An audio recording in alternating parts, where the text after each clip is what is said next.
Gostaria de compartilhar com a igreja um versículo que se encontra no livro de Hebreus, no capítulo 11, no verso 6, que diz: Ora, sem fé é impossível agradar-lhe, porque é necessário que aquele que se aproxima de Deus creia que Ele existe e que é galardoador do que o buscam.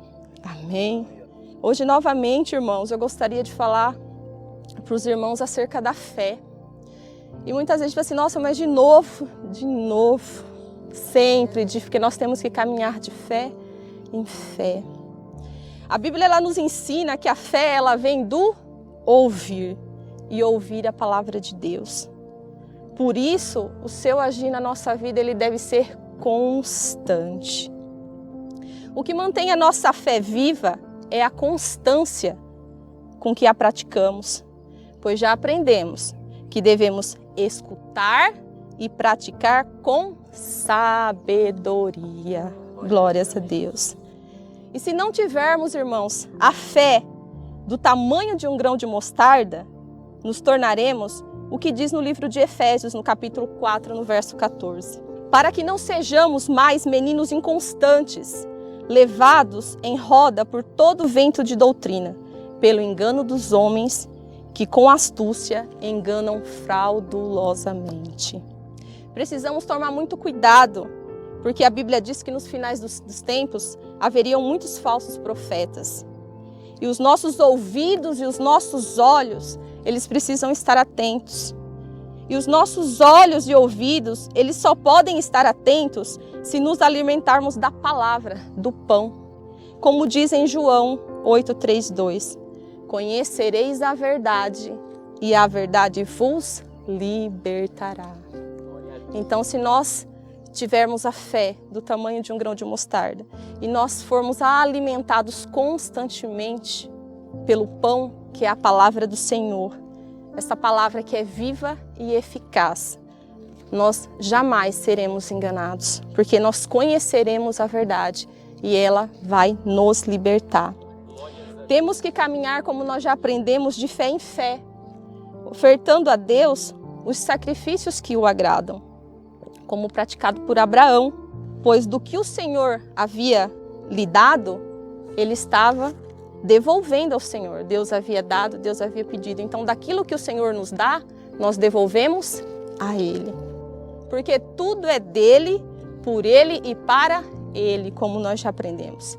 E por falar em sacrifício, irmãos, eu gostaria de falar acerca de um que o Senhor tem falado muito conosco. E mesmo assim, muitos não têm se atentado, que é o sacrifício de servi-lo em espírito e em verdade.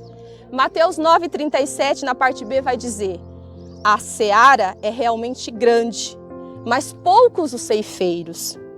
O que temos feito com o talento que o Senhor entregou nas nossas mãos? Temos multiplicado ou temos enterrado?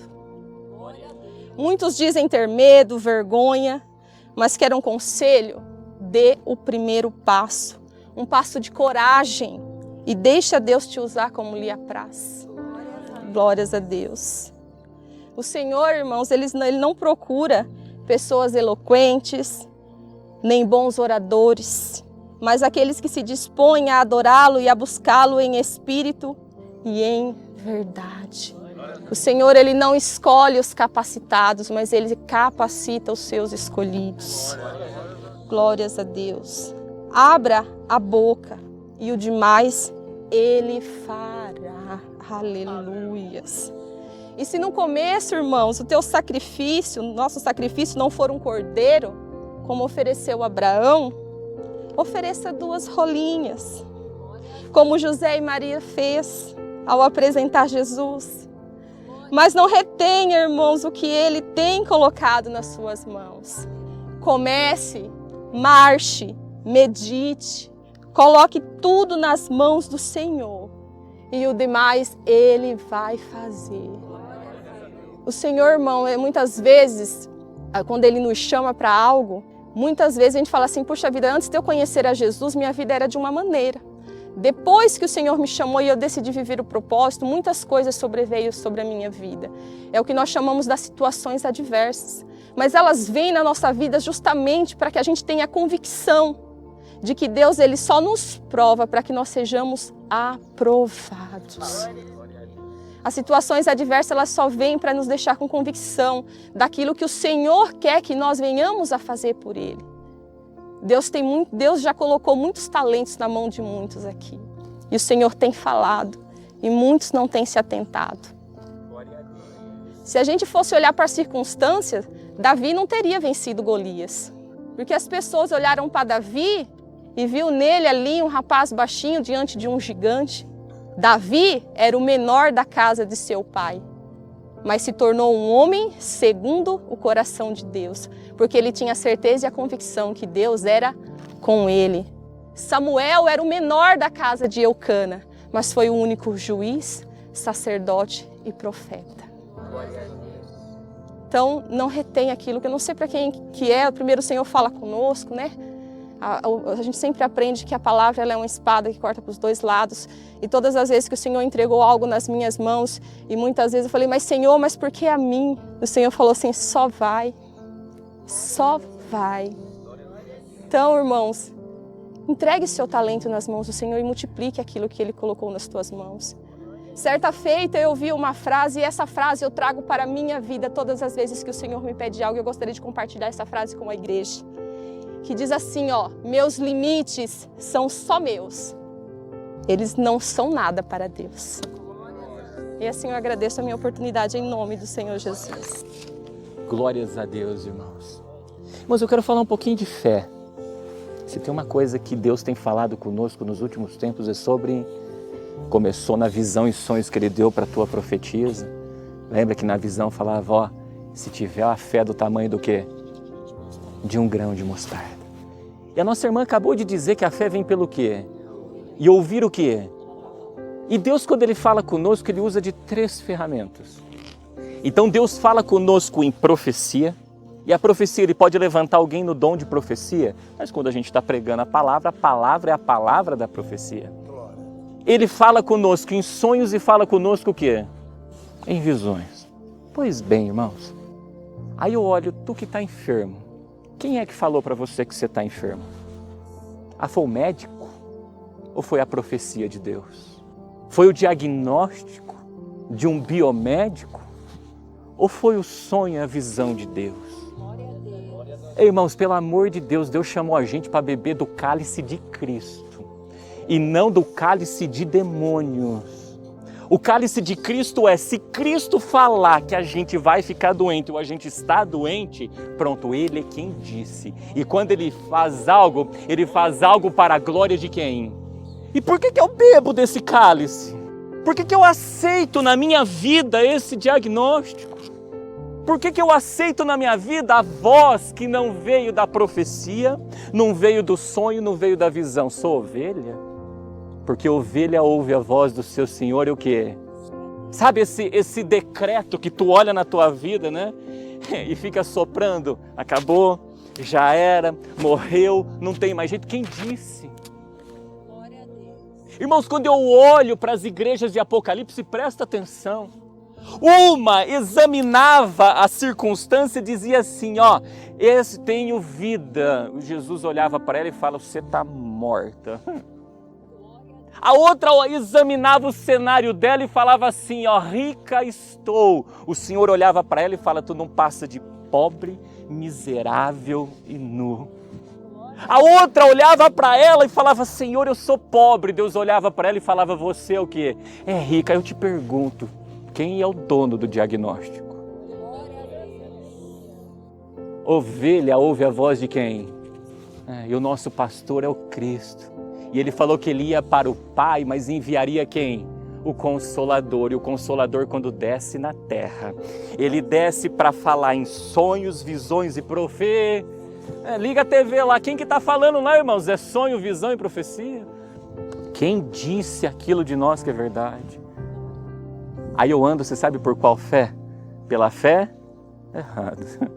Dobra o joelho e fala, Senhor, é esse o diagnóstico que você tem da minha vida? porque qualquer outro diagnóstico eu só aceito aquilo que vem da tua. E se eu tiver que beber um cálice, lembra de Cristo lá no Getsemane? O cálice é o cálice da vontade de quem? De Deus, esse é o cálice. E se eu tiver que beber esse cálice, eu sei que eu vou beber porque é para a glória de quem? Ele vai dizer. Ele vem na frente. Ele vem conduz. Pelo amor de Deus, irmãos. O justo caminha pelo quê? Pelo quê? E a fé vem pelo quê? E quando ele fala com quais ferramentas? Eu estou caminhando por qual fé? E aquilo que eu temo é o que me sobre. Aí vai lá dar o diagnóstico e fala, você está assim. Aí vai lá, abraça aquilo, ao invés de deitar no chão, fala, Deus, como é que tu enxergas? Porque se eu temer aquilo que o médico e a ciência falou, você sabe o que vai vir na minha vida? Aquilo. Mas se eu temer o que Deus falou, você sabe o que vai vir na minha vida? O que Deus, o que é? Operando Deus. Cuidado com a palavra que está aceitando na vida. Vai para os pés do Senhor. Irmãos, Ele fala conosco. Ele tem prazer em falar conosco. Por isso que quando a gente vai lá no Salmo, numa oportunidade, nós vamos ministrar isso. O salmista fala assim, tal ciência é para mim maravilhosíssima. Você sabe quem era maravilhoso? Quem? Então você sabe qual que é a nossa ciência, irmãos? Não é o que dizem, não, é Jesus. E Jesus é o Verbo. E Jesus, quando vai para o Pai, Ele pediu para que o Pai enviasse o Consolador. E Ele diz assim, e tal ciência, ela é tão alta, ela é tão excelsa que eu não posso o quê? Isso não está na mão do homem. Tudo aquilo que você domina nas mãos. Tudo aquilo que você precisa ver para crer. Pronto. Não tem fé. Porque a fé é o firme fundamento das coisas que se espera e a prova das coisas que não se... Estou sendo justo? Estou caminhando pela fé? Ou eu estou bebendo do cálice que eu não tenho que beber? Guarda isso no vosso coração, porque todos nós somos chamados para beber do cálice de Cristo.